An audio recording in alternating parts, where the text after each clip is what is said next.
What's up everybody? It's Travis here from Travis.media. Today we're going to be covering 8 JavaScript concepts that you need to know before learning React. So if you're planning on learning React, or you started learning React and got really confused, or if you're a developer just looking for a refresher on modern JavaScript, then be sure to check out today's video. We're going to be covering concepts like map, filter, destructuring, spread operators, module exports, and a few more. It's going to be a lot of fun. And before we get started, I wanted to mention if you're a developer looking to really nail down JavaScript methods, like today we're going over map and filter, but if you're looking to nail down the many others like reduce, split, slice, for each, char-at, index of, pop, push, all of those great JavaScript methods. If you're a developer and you want to nail down how all of those work, then be sure to check out my ebook called 20-Minute Methods, where we take 30 of these methods and break it up into 12 days. So there will be one or multiple methods per day. I'll give you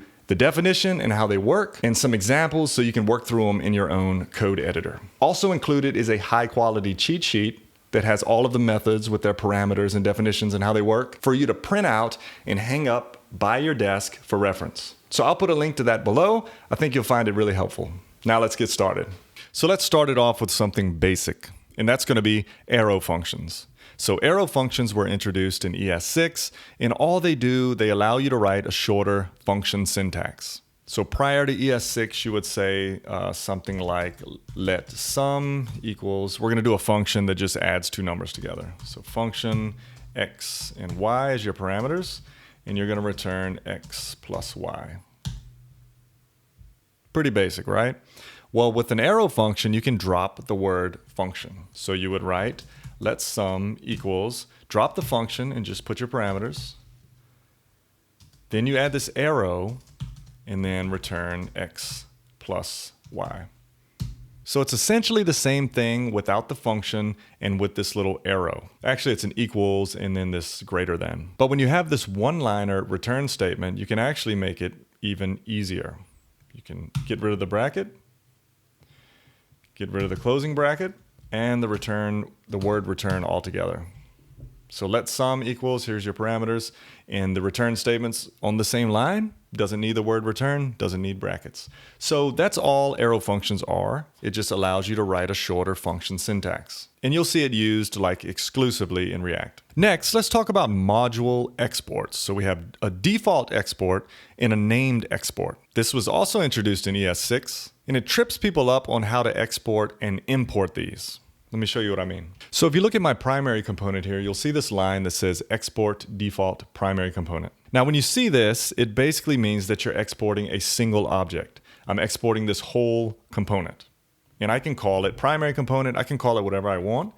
But when you see export default, whatever it's called, it's exporting this single object. So if I come to app.jsx, you'll see to import it, you just say import primary component from wherever the file path is. That's what people are normally used to seeing in React and anything using ES6, but they get tripped up when it comes to named exports. So I have this file called stringutils.js, and I have two functions in here. The first one just capitalizes a word, the second one gets a length of a string. But you see that I'm exporting each one individually. So export this function as capitalized and export this function as getLength.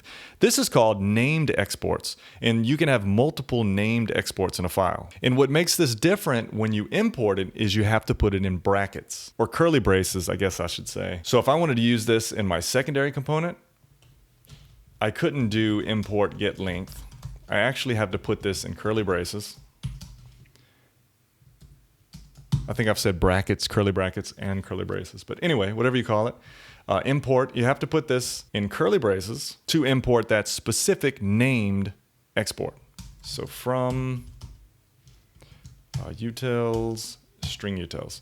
Now what's neat about this is if you have like say you have like 10 functions in that one file and you want to import 4, you can just do a comma here and say capitalize. And you can add them together like that. But that trips a lot of people up because they forget to put those curly braces and things aren't working. They're getting an error and it's not making sense. Just remember that default means you're exporting the whole thing, whereas named with the curly braces, you're exporting individual functions. Next, let's talk about destructuring. This is something that was really confusing for me when I first got into React because I didn't see it anywhere else in JavaScript. And all destructuring is it's an expression that allows you to easily unpack values from arrays or objects. Let me show you what I mean. So let's say I have an object here called person, and it has properties name, age, and occupation. Now say you want to concatenate this on a line, and you have to do something like this.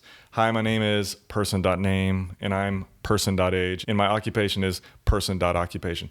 A lot of times you don't want this this dot notation all over the page. So what developers like to do is they like to come down here and say let name equals person.name, let age equals person.age, like that. And then they can say name or age without the dot notation. Well, that's kind of a pain also. Thankfully, we have destructuring and we don't need to do that anymore. To get this dot notation out the way, you can do this shorthand. So you'll do let, and then you put these curly braces in your properties.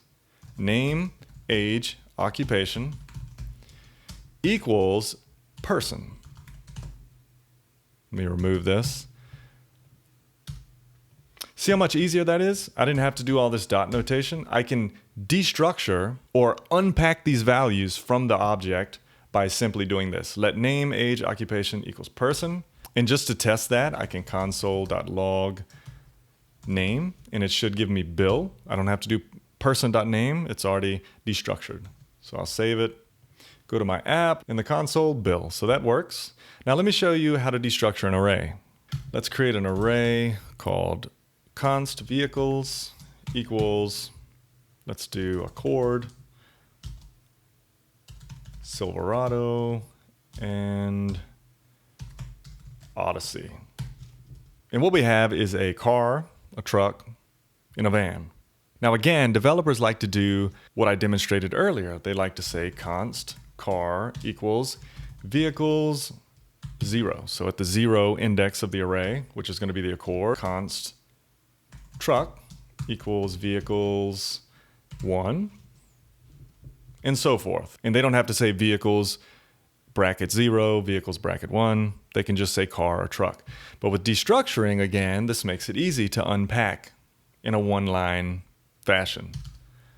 So I can say const, and this time I'll use my brackets, not my curly braces, because this is an array, not an object. And I can say car, truck, van equals vehicles. Look how easy that is.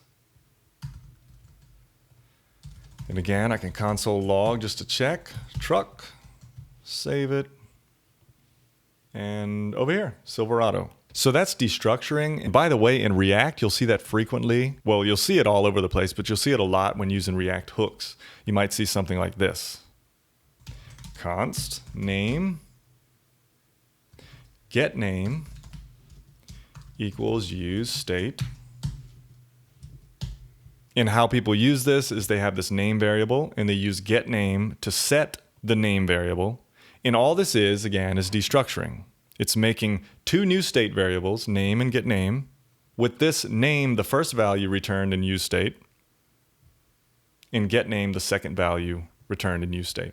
And that's destructuring. And that leads us into another important JavaScript concept, and that's the spread operator. This is something that took me a while to really feel comfortable with, but let me give you an example of how this works.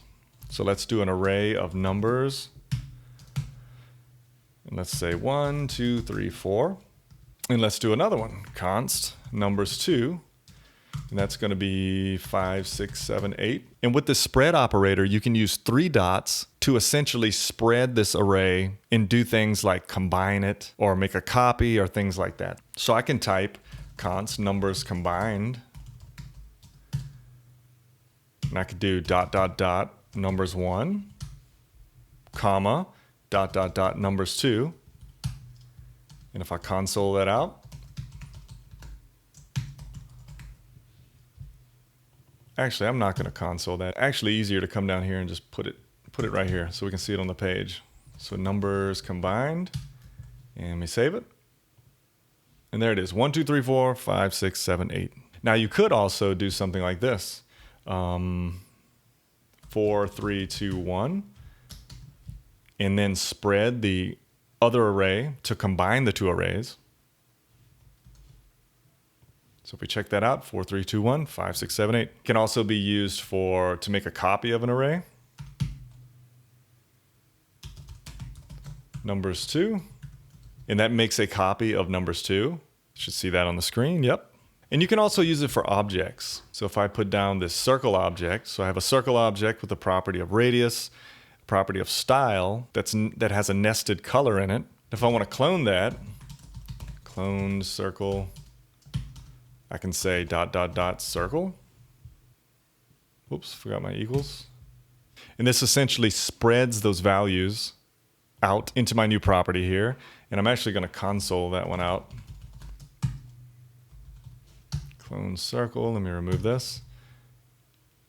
And if I refresh the page, I'll see the contents of clone circle here. So here's radius, style, all of that. So it made a copy of my object. So essentially it's the same thing as the array, but you're just dealing with objects. Now you may be confused about this, like how do people actually use this in React? Like what's the point? And so I'm going to give you an example of how that is used in React. So let me add back my person property here. Person. And actually, let's put that in my primary component. So I'm going to add in my person. And in React, you can pass these values as props to another component. So a lot of times people will go person equals person. And that's just me passing this person object, which is represented here, to this secondary component under the variable person. Let me save that. And then when I get over to my secondary component, I would do like props to pass these properties. And then here I can say props dot person dot name, right? And that should appear on the page, Bill. So the name is right here, Bill. So the name's showing up on the page. But that's kind of sloppy, right? Props.person.name. Imagine if I had like 15 properties. I'd have props.person all over the page. So what people do is they actually destructure. So we just learned about destructuring. So they actually pass it normally, person equals person, but instead of props over here, they'll destructure it by putting these brackets. And instead of putting props, they'll put the person. So this is going to destructure the values so that you can actually, instead of props.person.name, you can remove the props. So essentially you're peeling back a layer, the props layer, and just using person.name. So if I save it, it still should say Bill. Let me just refresh to make sure that's right. Yep.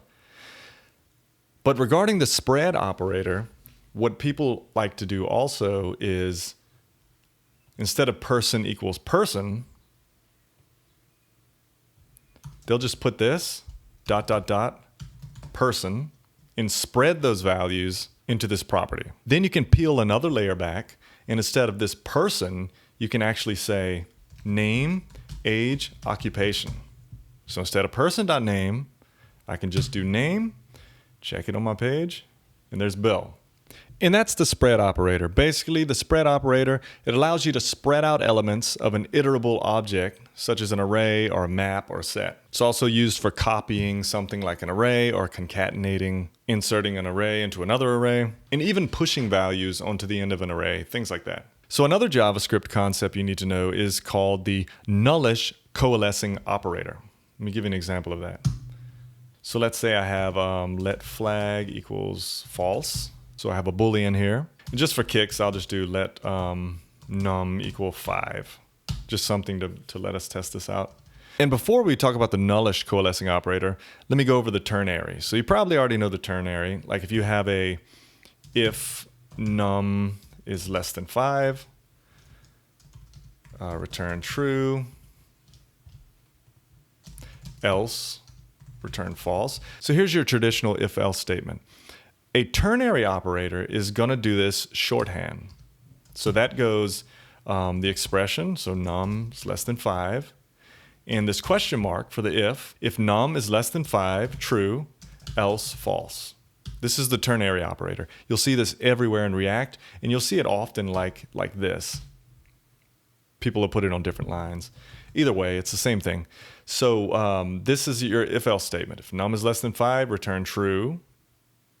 else return false. Well, there's this thing called the nullish coalescing operator. So often you don't need an else statement. You just need an if. Like I just need to know if num is less than 5, then return true. Actually, I don't even know why this flag is up here. We don't even need it. But let's say you just need the if statement. It's always going to be false, but if this condition, if num is less than 5, then we want it to flip to true. To do that, you would use num is less than 5, and you'd use this double question mark. If num is less than 5, then true. That's it. There is no else statement. So if you need an else statement, you'll see the question mark and the semicolon. If you just need the if, you'll see this double question marks. And you see this in a lot of languages actually, but you'll see it a lot in React. So that is the nullish coalescing operator. Next, and probably the most important thing you should know, is the map function. So if you haven't used maps in JavaScript, pay attention. So instead of the person object, I'm going to paste in here, and let me do it in my primary component. I'm going to paste in an array of people. So Bill's still there, but we have Mary and we have Joe. And what map does, map loops through an array and does some kind of evaluation or performs some kind of function on each one in the list. And you may be like, well, that's just what a for loop is. Well, in React, you'll see maps everywhere. So you gotta get to know it. And it's very simple. I'm gonna show it to you here. And I'm gonna go back to how we had it originally. I'm gonna say people equals people. So I'm passing the whole object. Then I'll come over here to my secondary component. I'm gonna remove these properties and I'm just gonna put people. And so people is being destructured here. And I'm gonna come to the return statement and I'm gonna do a ternary operator that says people.length. And this checks to make sure I have people. You'll see this a lot in React too. Checking to see if the people exist. Checking to see that there's people in that array. And if there are people in the array, I'm gonna put my question mark. I'm gonna say people.map. This is how you start out a map. Put some parentheses. And then you gotta pick a parameter that you're gonna use to represent each person or each individual object in that array. And what I like to do is I like to just use the singular. So I'm gonna say person, but it can be like X, it can be whatever you want it to be. Then I'm gonna put this arrow and then parentheses, and I'll simply do a div. And then I'm gonna have an expression here of person.name. Now we have people.length. So if there are people, then do this. Now we need an else. So I'm gonna come down here and do else. And put a big H3 and say no people. Now when I check out the secondary component, Bill, Mary, and Joe, that's all maps doing. Like I could say person.name plus all of these letters, and it's gonna do that for every person in the loop. That's all map is. I can also add an index. So I can say when you have two values here, you gotta put parentheses around them. But I can do person and then index. I can just put an I if I want. So person plus, let's just do that, plus I. And you'll be able to see the index, 0, 1, 2. And that's all a map is. You're looping through the objects in the array and you're performing some kind of function on them. For us, we're just displaying a div. Now, because we have that if-else ternary, if I come over here and remove these and just have an empty array, it should say no people. Yep, no people. So that's map. And now that you know map, there's one more method that you're going to see a lot, and it's called filter. And it's actually used a lot with map. Now with filter, I can actually filter out people based on conditions. So let's say I only want people over 40 to show up. Add back my people.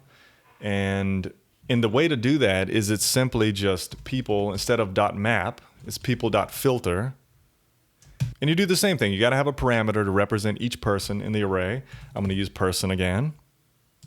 Got my arrow, and I'll say person.age is greater than 40. So only people greater than 40 are going to make it. Everybody else is going to get cut out.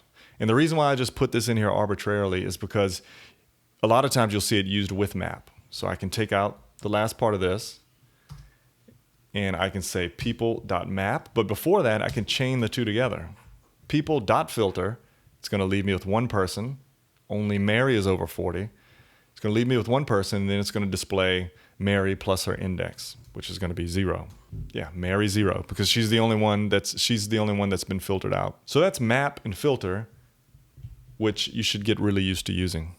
The next one, we're going to learn about sets. A set is really important in JavaScript because a set is a collection of items that are unique. There can be no duplicates. So if you have an array of objects that have duplicates in it or anything with duplicates, just convert it into a set and those duplicates will be removed. So here's an example. Let's go to my primary component. Let's add another person here that it's a different person, but they have the same, they're also a janitor. And let's call him Bob. And Bob is like 45. So we have 2 janitors. Say that we're asked to do a query of this list and return all of the job occupations. And they don't want any duplicates. So we have a bunch of occupations. We don't want to see janitor, janitor, janitor, manager, manager. We just want the unique values. And that's where we can convert this into a set. And it's really easy to convert something to a set. You just do new set and put whatever you want in it, and it'll convert it to a set.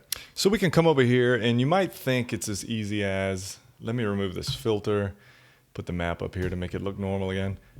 You might think it's easy as doing like a new set, and then, and then that'll make all of the, if you do like person.occupation, like it'll remove the duplicates when you loop through it, but it won't because it's declaring a new set on each run, on each iteration. So that won't work. And just for sake of example, I'm just going to get rid of this. I'm going to leave this no people down here, and I'm going to create a function. So get occupations. Here's my arrow function, so we're seeing it all put together here. Get occupations, and I'm going to do kind of the same thing. And I'll say const occupations equals empty array, and then I'm going to map through it again, push it to this array. So people.map, again, we'll do person as our individual object, put an arrow, and we'll say occupations.push person.occupations. So we're just going to push the occupations of each person into this array. And then next, I'm just going to console out the occupations so you can see that there are duplicates. So console.log, and I didn't include this in the list, but there's a concept in modern JavaScript called template literals. You can do these backticks, which is above the tab, and you can combine strings with variables. So I can say occupations, and then $, curly braces, occupations. This is going to list out my occupations. And you don't have to worry about this. There's a hook called useEffect that runs something after the page loads. I'll just put that in there real quick.